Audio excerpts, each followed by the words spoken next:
तो let's start today's class with first chapter of our science class. आज के science class के साथ हमारा फर्स्ट चैप्टर की शुरुआत करते हैं। सबसे पहले तो जो हमारा काम होता है, हम जय श्री गणेश वगैरह करते हैं, तो वो आप अपनी कॉपी के ऊपर लिख सकते हो अपने नोट्स में। और ज़्यादा से ज़्यादा हमारी कोशिश ये रहेगी कि आप ज़्यादा से ज़्यादा चीज़ों को समझो, और ज़्यादा से ज़्यादा चीज़ों को समझने के लिए जो बेस्ट वे होता है लर्निंग का, वो होता है कि आप ज़्यादा से ज़्यादा सवाल पूछें, आप क्वेश्चंस पूछें और अच्छे क्वेश्चंस पूछें। मेरी यही आपसे एक रिक्वेस्ट रहेगी और मेरी एक एक्सपेक्टेशन रहेगी आपसे। और हम जो साइंस की क्लास है उसका लेवल जो है पूरा प्री फाउंडेशन लेवल जो होता है, मैं पूरी कोशिश करूंगा कि कंपटीशन लेवल तक आपका जो साइंस का एक जो अंडरस्टैंडिंग है वो बहुत अच्छा बिल्डअप हो जाए, जिससे आप जो फ्यूचर में जो भी आप कंपटीशन फाइट करोगे अपने कैरियर के लिए, उसमें आपको बेस्ट से बेस्ट जो है आपको नॉलेज ऑलरेडी मिल चुका हो, तो आप जो है आपकी सक्सेस की जो प्रायोरिटी जो प्रोबेबिलिटी है वो बढ़ जाए। तो ये चीज़ मैं इंश्योर रखूंगा। तो आज अपन क्लास शुरू करते हैं। सबसे पहले चैप्टर का नाम चैप्टर 1 है। इस चैप्टर का नाम है चैप्टर 1, चैप्टर फर्स्ट। चैप्टर का नाम है chemical reactions and equations. Chemical reactions and equations. तो इस चैप्टर में अपन मेनली क्या पढ़ने वाले हैं कि हमारे आसपास जो केमिकल रिएक्शंस हो रही है वो कैसे हो रही है और उनको किस तरह से हम इक्वेशन में कन्वर्ट करते हैं। तो ये इस चैप्टर में अपन पढ़ने वाले हैं। और अगर मैं साइंस को क्लासिफाई करूँ तो एज यू नो साइंस जो है वो अलग अलग कैटेगरी में क्लासिफाई रहती है सब्जेक्ट के हिसाब से। एक पोर्शन होता है फिजिक्स, एक पोर्शन रहता है केमिस्ट्री, एक पोर्शन रहता है बायोलॉजी, एक पोर्शन रहता है मैथ्स। तो अलग अलग पोर्शन होते हैं, साइंस के पार्ट होते हैं। तो ये वाला जो पार्ट है आपका केमिस्ट्री वाला पार्ट है। ये जो चैप्टर है वो इस पार्ट में आपके इंक्लूडेड है। ये केमिस्ट्री वाले पार्ट में आपके चैप्टर इंक्लूडेड है। किसका पार्ट है ये? केमिस्ट्री में इंक्लूडेड है। ठीक है, ये केमिस्ट्री का पार्ट है, फिजिक्स का पार्ट नहीं है। फिजिक्स का सेक्शन अलग रहता है जिसमें आपके मोशन वगैरह के चैप्टर वगैरह वो आपको पढ़ने को मिलेंगे। इसमें अपन पढ़ेंगे केमिकल रिएक्शन एंड इक्वेशंस के बारे में। सबसे पहले अपन बात करते हैं कि भाई ये केमिकल रिएक्शंस होती क्या है, what we understand about chemical reactions. ये केमिकल रिएक्शंस क्या है? अब आपने लास्ट जो क्लास ली थी, जब 9th क्लास में आप थे, तो उसमें एक चैप्टर आता है, पहला चैप्टर आता है matter surrounding to us. Matter surrounding to us में मैटर के बारे में पढ़ते हैं कि हमारे आसपास मैटर है, ये है वो है, एटम्स होते हैं, उसमें छोटे छोटे पार्टिकल्स होते हैं, बहुत सारी चीजें हम वहां पे पढ़ते हैं। ठीक है, अब वहां पे मैटर को जब चेंज करते हैं, जब मैटर को चेंज करते हैं तो मैटर को चेंज दो तरह से किया जा सकता है, ट्रांसफॉर्म दो तरह से किया जा सकता है। एक तो फिजिकल चेंज होते हैं और उसमें एक केमिकल चेंज होता है। तो मैटर को चेंज कैसे किया जा सकता है, मैटर को ट्रांसफॉर्म दो तरह से कर सकते हैं, एक तो फिजिकली और एक केमिकली। तो मैटर कैन बी कन्वर्टेड या फिर ट्रांसफॉर्म इनटू टू वेज। सबसे पहले पॉइंट वाइज अपन सिस्टमैटिकली अंडरस्टैंडिंग शुरू करते हैं। तो matter can be converted, matter can be transformed, matter can B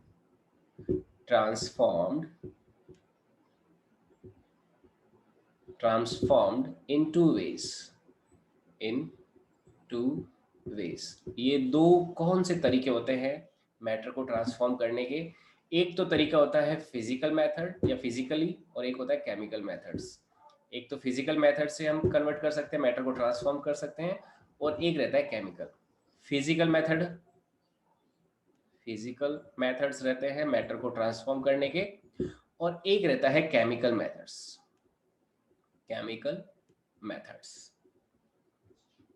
जैसे फिजिकल मेथड्स में क्या हो गया, फिजिकल मेथड्स में हमने उसको फिजिकली जैसे पीटा, जैसे कोई आपको सॉलिड एक कोई पत्थर दे, पत्थर को आपने पीट पीट के क्या कर दिया, उसको पाउडर में कन्वर्ट कर दिया। तो ये क्या हो गया, एक तरह से फिजिकल मेथड्स हो गए, है ना, जिससे हम किसी मैटर को ट्रांसफॉर्म कर रहे हैं, उसका एक पर्टिकुलर एक सिचुएशन में था उसको दूसरी सिचुएशन में लेके जा रहे हैं फिजिकल मेथड के द्वारा। दूसरा मेथड जो होता है वो होता है केमिकल मेथड। तो केमिकल मेथड में हम क्या करते हैं, केमिकल मेथड में जो केमिकल रिएक्शंस होती है उनके द्वारा उस मैटर को ट्रांसफॉर्म किया जाता है। ये तो हो गया फिजिकल प्रोसेस के थ्रू, और ये हो गया chemical reactions by chemical reactions. तो केमिकल रिएक्शन से हम क्या करते हैं, कोई मैटर को ट्रांसफॉर्म करते हैं। अब ये केमिकल रिएक्शन पे आके बात सारी की सारी हमारी रुक जाती है कि भाई ये केमिकल रिएक्शंस क्या होती है। तो सारा का सारा जो हमारा अटेंशन है अब हम यहाँ पे ले आएंगे कि भाई मैटर को ट्रांसफॉर्म करना है तो केमिकल रिएक्शन से ट्रांसफॉर्म करेंगे। तो केमिकल रिएक्शन ये क्या होती है, जैसे अपन खाना खाते हैं, खाना कहाँ जाता है, मुंह के थ्रू हमारे पेट में जाता है। खाना खाया, पेट में गया, फिर हमने पिया पानी, फिर हम हमारे आसपास का जो एटमॉस्फेयर है वहां से हम ले लेते हैं ऑक्सीजन। देखो मैं फूड डाइजेशन का एक जो सिंपल प्रक्रिया है उसको मैं ले रहा हूँ। जैसे हमने खाना खाया, हमने खाना लिया फूड, फूड के साथ हमने क्या लिया, बाद में हमने पानी भी पिया यानी कि वाटर पिया। वाटर को वैसे H2O बोलते हैं लेकिन मैं सिंपल इसको वाटर ही लिख देता हूँ। फूड के साथ वाटर रहा, वाटर हमने लिया, वाटर के बाद हमने क्या लिया, एयर को हमने कंज्यूम किया, एयर से हमने क्या ली, ऑक्सीजन ली। तो हमने लिया ऑक्सीजन, ठीक है, ऑक्सीजन लिया। तो ऑक्सीजन लेने के बाद में, इतना प्रक्रिया करने के बाद में हमारे साथ क्या हुआ, हमारे पेट में जो फूड है वो डाइजेस्ट हो गया। यहाँ से हमारा जो ये जितना भी ये प्रोसेस है ये किस में हो जाता है, फूड डाइजेशन में का पार्ट बन जाता है। यस।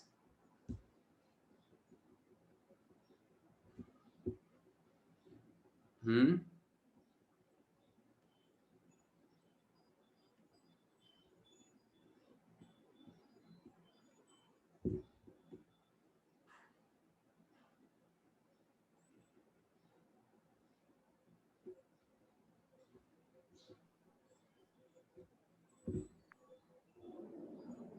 हम्म।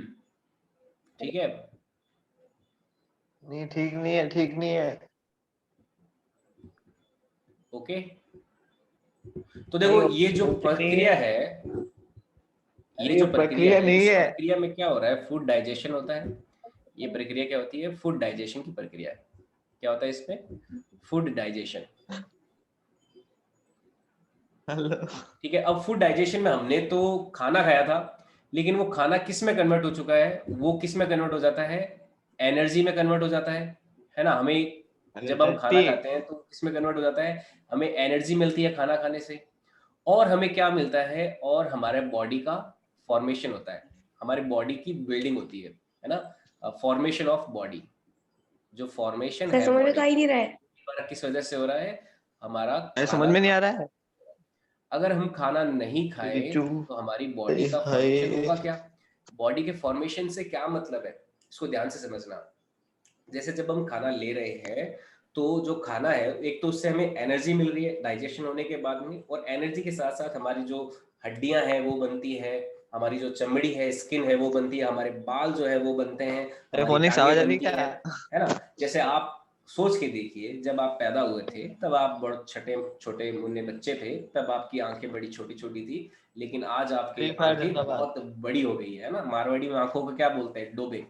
तो आपके डोबे अब इतने बड़े हो चुके हैं, पहले छोटे छोटे डोबे थे, छोटे छोटे आंखें थी आपकी, लेकिन आज इतनी बड़ी हो गई है। तो ऐसा क्यों हो गया, ऐसा क्यों आया, क्योंकि आपकी बॉडी कंटिन्यूअसली बचपन से लेकर आज तक बनती आ रही है, बन रही है, फॉर्मेशन में है।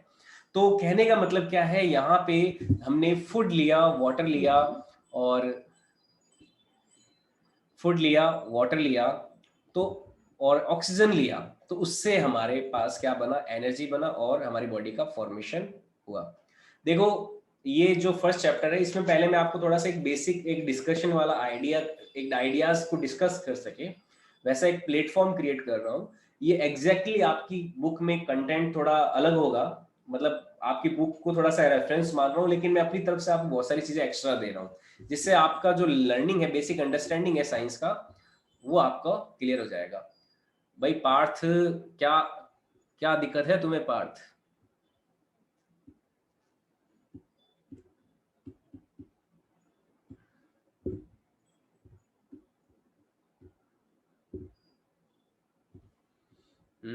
एक मिनट रुकना तो।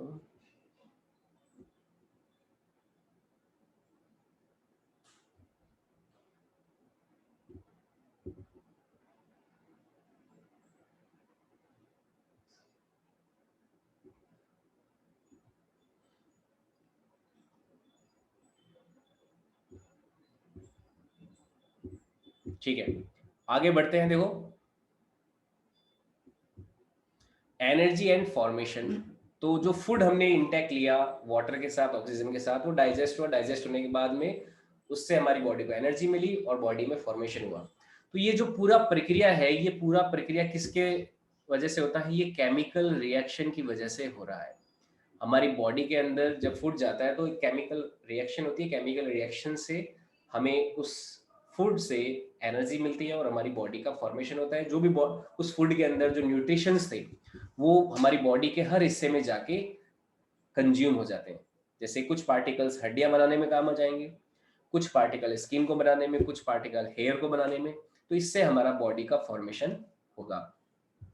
अब या फिर देखो, ये जो खाना है अगर हम ऐसे ही रख दें, मान लो रात को क्या हुआ, खाना बच गया, तो खाने को हमने क्या किया, ऐसे ही रख दिया कहीं पे, ऐसे ही रख दिया मान लो बाउल के अंदर, और रात भर खाना ऐसे ही बाहर बाउल के अंदर पड़ा रहा, है ना, ऐसे ही खाना यहाँ पे रात भर बाउल के अंदर पड़ा रहा। तो यहाँ पे देखो, ये खाना क्या होगा, ऑक्सीजन इसके साथ रिएक्शन करेगी, रिएक्शन करेगी तो खाना क्या होगा, ये सड़ने लगेगा। एक दो दिन ऐसे ही पड़ा रहेगा तो सड़ने लगेगा। तो ये अपने आप ट्रांसफॉर्म हो रहा है। अपने आप ट्रांसफॉर्म क्यों हो रहा है? क्योंकि यहाँ पे रिएक्शंस हो रही है। तो अपन देख सकते हैं कि हमारे आसपास जितनी भी चीजें हो रही है उनमें कहीं ना कहीं केमिकल रिएक्शंस इन्वॉल्व है। केमिकल रिएक्शन आखिर है क्या? केमिकल रिएक्शंस है कि मैटर को एक कंडीशन से, एक सिचुएशन से दूसरे सिचुएशन में ट्रांसफॉर्म करना।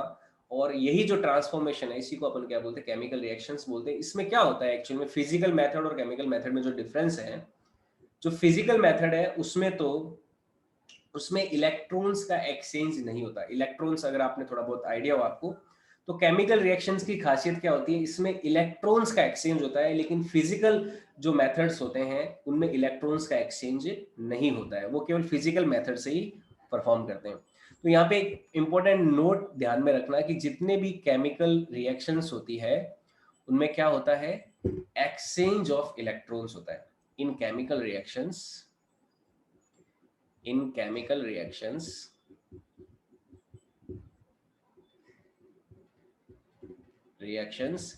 exchange of electron occurs।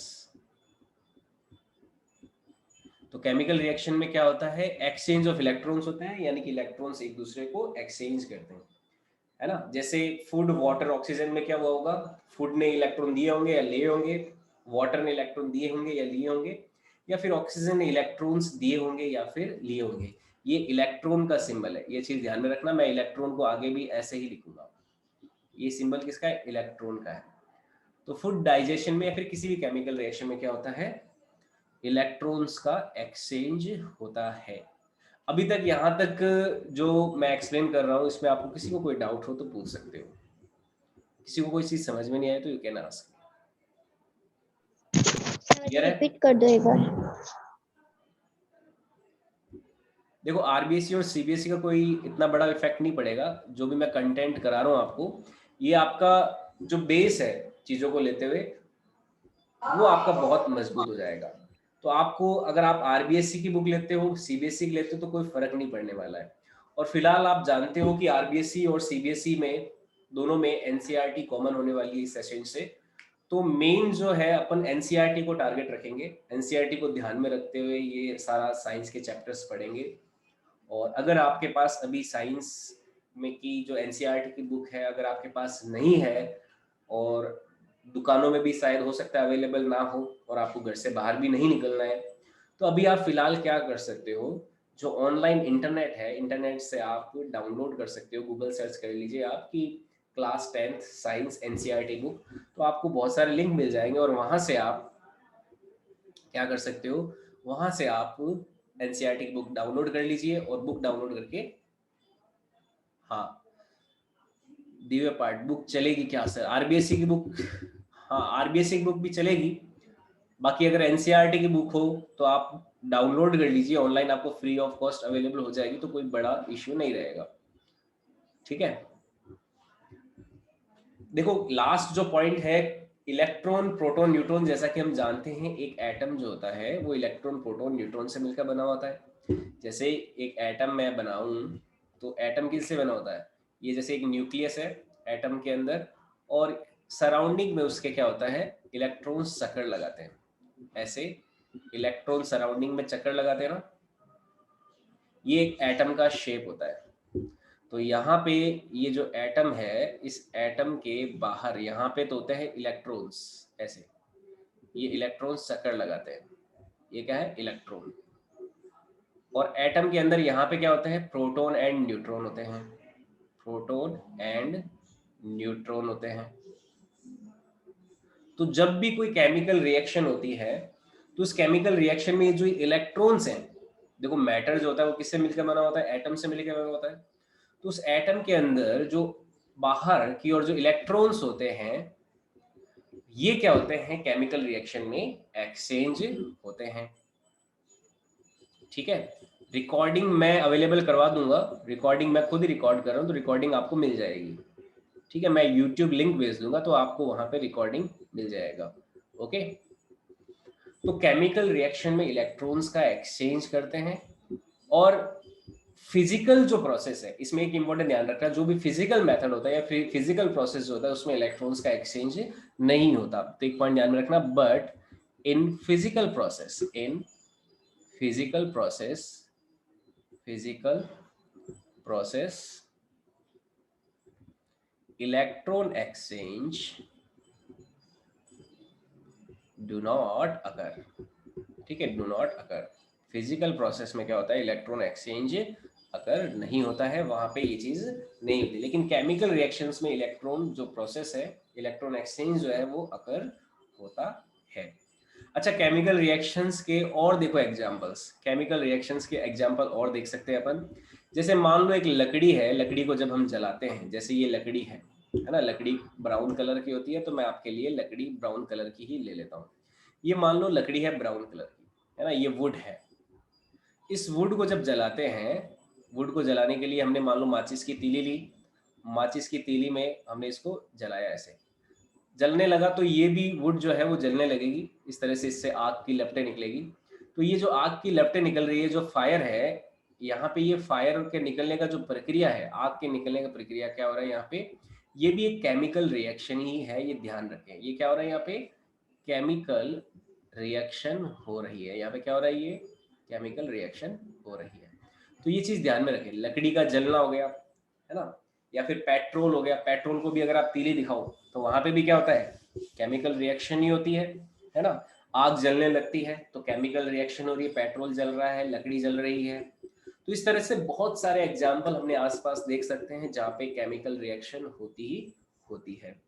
तो ये पूरा चैप्टर इन केमिकल रिएक्शंस को समझने के लिए ही है। अब केमिकल रिएक्शन अपन ने समझ ली, इसके बाद में जो नेक्स्ट पार्ट है वो समझते हैं अपन chemical equations. Chemical equation, chemical equations. अब देखो केमिकल रिएक्शन जो हो रही है, तो उस केमिकल रिएक्शन को कैसे लिखा जाए, इसके लिए हमें केमिकल इक्वेशंस की जरूरत होती है। तो केमिकल इक्वेशंस का काम क्या है, used to represent chemical process, chemical reaction. तो किसी भी केमिकल रिएक्शन को अगर हमें रिप्रेजेंट करना है तो उसके लिए हम क्या करेंगे, केमिकल इक्वेशन लिखेंगे। जैसे एग्जाम्पल के तौर पे जब कोई मैग्नीशियम का सैंपल लिया जाता है, जैसे मान लो अपनी डेली लाइफ में तो अपन क्या करेंगे, ये जैसे मैग्नीशियम लिया, तो मैग्नीशियम का जब सैंपल लिया जाता है तो मैग्नीशियम के सैंपल की रिएक्शन, जो मैग्नीशियम है उसकी रिएक्शन जब ऑक्सीजन के साथ कराई जाती है, जैसे मान लो ये ऑक्सीजन गैस है, तो गैस को मैंने ऐसे लिख लिया, ये है O2 गैस। तो O2 गैस ऑक्सीजन गैस है, इसके साथ जब रिएक्शन कराते हैं तो हमें क्या मिलता है, हमें मैग्नीशियम ऑक्साइड मिल जाता है। हमें यहाँ पे एक नया प्रोडक्ट मिलेगा, हमें यहाँ पे एक नया प्रोडक्ट मिलेगा, इसको अपन बोलेंगे मैग्नीशियम ऑक्साइड। ये क्या बोलेंगे, मैग्नीशियम ऑक्साइड बोलेंगे इसको। ठीक है, ये मैग्नीशियम ऑक्साइड मिल जाता है। तो ये जो प्रक्रिया है ये केमिकल रिएक्शन की प्रक्रिया है। मैग्नीशियम को हमने किसके साथ रिएक्शन कराया, O2 गैस ऑक्सीजन के साथ रिएक्शन कराया, तो उससे हमें क्या मिल गया, मैग्नीशियम ऑक्साइड मिल गया। अब देखो इनको तो बोलते हैं रिएक्टेंट्स, ये क्या कहलाते हैं, रिएक्टेंट्स कहलाते हैं, क्योंकि इनके बीच में हो रही है रिएक्शंस, ये कहलाते हैं रिएक्टेंट्स। ठीक है, रिएक्टेंट्स क्या होते हैं, जिनके बीच में केमिकल रिएक्शन अगर होती है। और ये क्या है, ये कहलाता है इधर वाला प्रोडक्ट, ये कहलाता है प्रोडक्ट। तो कोई भी केमिकल रिएक्शन को जब लिखते हैं तो जो लेफ्ट साइड है, ये कौन सी साइड हो गई, ये हो गई हमारी लेफ्ट साइड, देखो इधर वाली, ये तो हो गई लेफ्ट साइड। तो लेफ्ट साइड हम किसको लिखते हैं, लेफ्ट साइड तो हम लिखते हैं रिएक्टेंट्स को, और राइट हैंड साइड की तरफ हम लिखते हैं प्रोडक्ट को।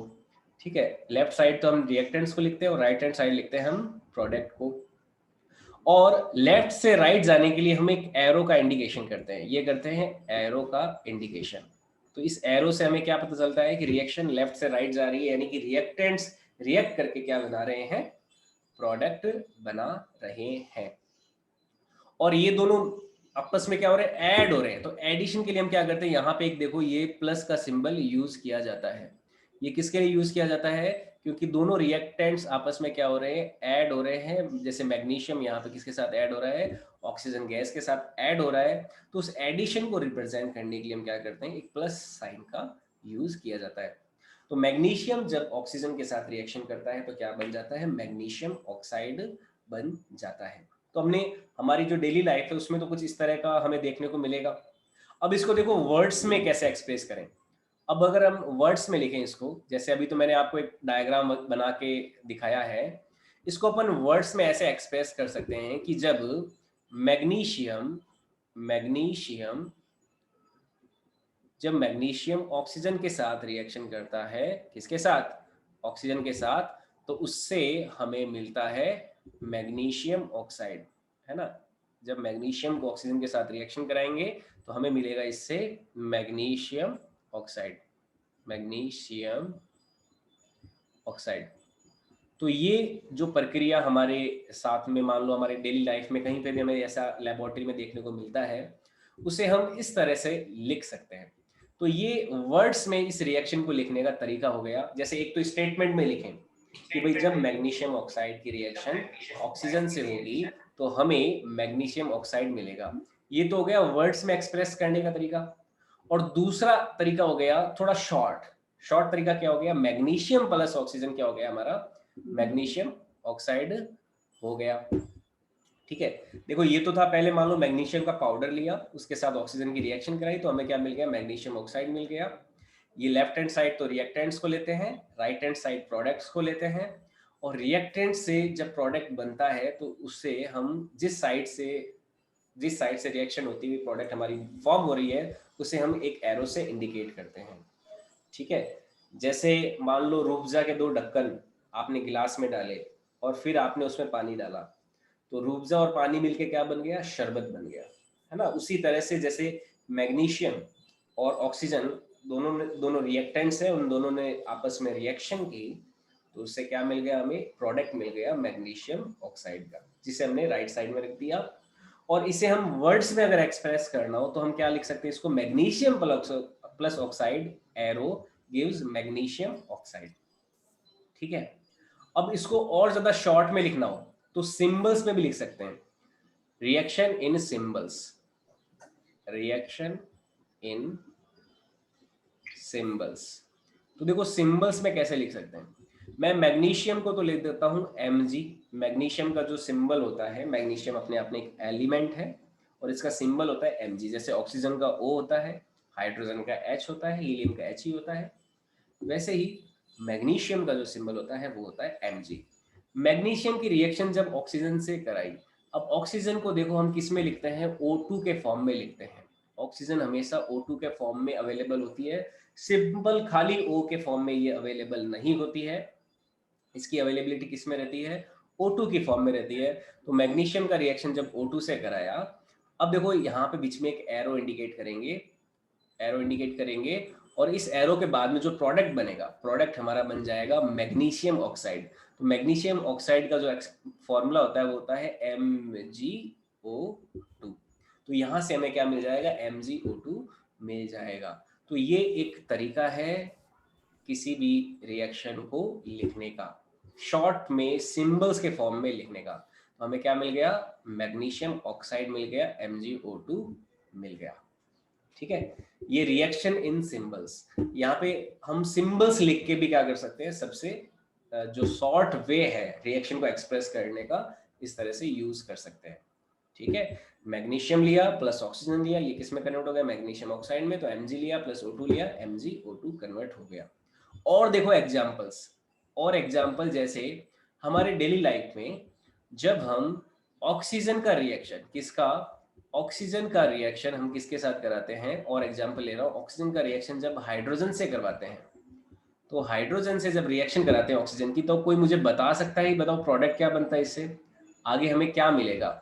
जब हम ऑक्सीजन की रिएक्शन हाइड्रोजन से कराते हैं तो हमें क्या मिलता है, क्या कोई बता सकता है, वाटर, मैसेज H2O, करिए, बताइए। जब ऑक्सीजन और हाइड्रोजन आपस में रिएक्शन करते हैं तो क्या बनता है, H2O, वाटर।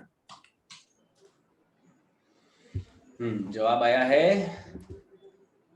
दिव्य पार्थ का, वाटर, H2O, बिल्कुल सही। बाकी बाकी लोग भी बताओ, बाकियों को पता है क्या कि जब ऑक्सीजन और हाइड्रोजन, ओजस्वी, भव्या, आमरिक, भानु, बढ़िया बढ़िया, वाटर, ठीक है, बहुत बढ़िया। तो हमें क्या मिलता है, वाटर मिलता है ना। आप सभी को पता है कि जब ऑक्सीजन और हाइड्रोजन आपस में रिएक्शन करेगा तो वाटर मिलेगा। अब देखो केमिकल रिएक्शन में इसको शॉर्ट में कैसे लिखते हैं, ऑक्सीजन तो हो गया हमारा O2 प्लस हाइड्रोजन हमारा हो गया H2, और इससे हमें वाटर, वाटर का सिंबल क्या होता है, वाटर का फॉर्मूला होता है H2O, तो हमें क्या मिल जाएगा, H2O मिल जाएगा। जब O2 H2 से रिएक्शन करेगा तो हमें क्या मिल जाएगा, H2O मिल जाएगा। ठीक है, अब यहाँ पे एक बहुत बड़ी दिक्कत आती है। ये दिक्कत क्या है, हमने ऑक्सीजन को O2 लिख दिया, हाइड्रोजन को H2 लिख दिया, वाटर को H2O लिख दिया।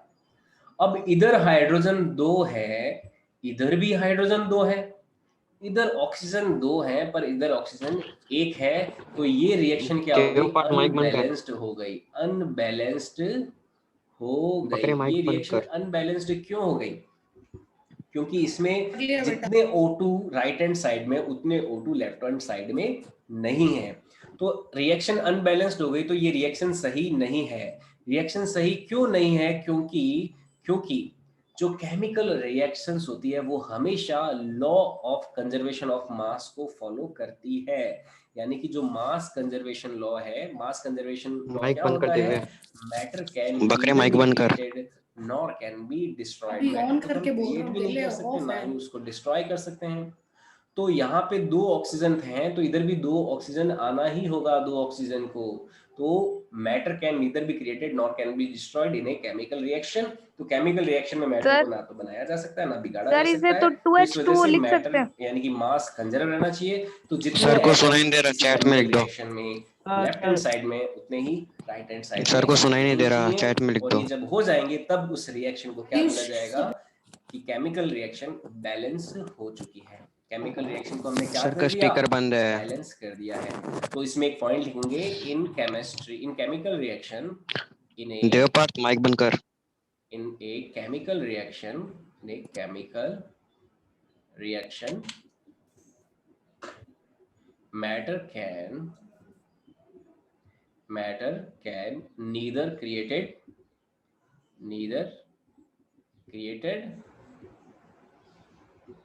nor can be destroyed, है ना।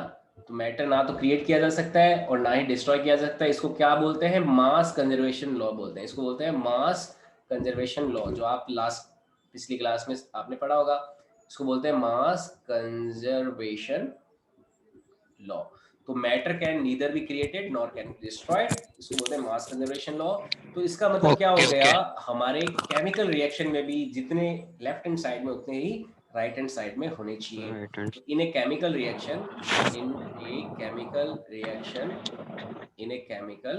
रिएक्शन, किसी भी केमिकल रिएक्शन में number of atom at left side will be equal to number of atom at right side. Number of atoms left में एट लेफ्ट लेफ्ट साइड में जो number of atoms है वो इक्वल होंगे number of atoms Rajiv mike बंद कर ले Rajiv. Right side. और जब हम ये काम कर देंगे, क्या बात, जितने राजीव? लेफ्ट साइड में नंबर ऑफ एटम्स हैं उतने ही राइट साइड में जब हमारे नंबर ऑफ एटम्स हो जाएंगे तो उस रिएक्शन को क्या बोलेंगे हम? बैलेंस्ड केमिकल रिएक्शन बोलेंगे। तो उस रिएक्शन को क्या नाम दिया जाएगा? That reaction will be called balanced chemical reaction. तो ये किसकी रिक्वायरमेंट है? बैलेंस्ड केमिकल रिएक्शन की रिक्वायरमेंट है। बैलेंस्ड केमिकल रिएक्शन की रिक्वायरमेंट है। ठीक है। अब जैसे ये हमारा एग्जांपल है O2 plus H2O gives H2O, तो इसे हम बैलेंस करना सीखते हैं। देखो जैसे क्वेश्चन है कि balance the following reaction, Rajiv बाप बता दे। Balance the following reaction. तो अब मैं एक रिएक्शन लेता हूं, जैसे अभी ऊपर वाली रिएक्शन ली थी, इसको बैलेंस करना सीखते हैं। जैसे H2 plus O2 gives H2O। अभी फिलहाल ये अनबैलेंस्ड है, क्यों? क्योंकि इधर ऑक्सीजन 2 है, इधर एक ही है। तो इसको बैलेंस करना हम सीखेंगे। तो देखो बैलेंस कैसे करना सीखेंगे। सिंपल बेसिक फंडामेंटल लॉजिक है कि जितने एटम राइट हैंड साइड में है उतने ही एटम लेफ्ट हैंड साइड में होने चाहिए। तो सबसे पहले H2 की बात करें तो H2 इधर भी 2 है, इधर भी 2 है। तो H2 के साथ तो कोई छेड़खानी नहीं करनी है ना, H2 के साथ कोई छेड़खानी नहीं करनी। तो H2 को तो इतना ही लिख दिया, प्लस O2 इधर 2 है, इधर H2O में ऑक्सीजन एक ही है, तो मैं यहाँ पे पहले 2 लगा देता हूँ। देखो मैंने यहाँ पे क्या लगा दिया? एक 2 लगा दिया। इस 2 को लगाने से फायदा क्या हुआ? उस 2 को लगाने से फायदा ये हुआ कि ऑक्सीजन 2 है इधर और इधर भी ऑक्सीजन 2 है। लेकिन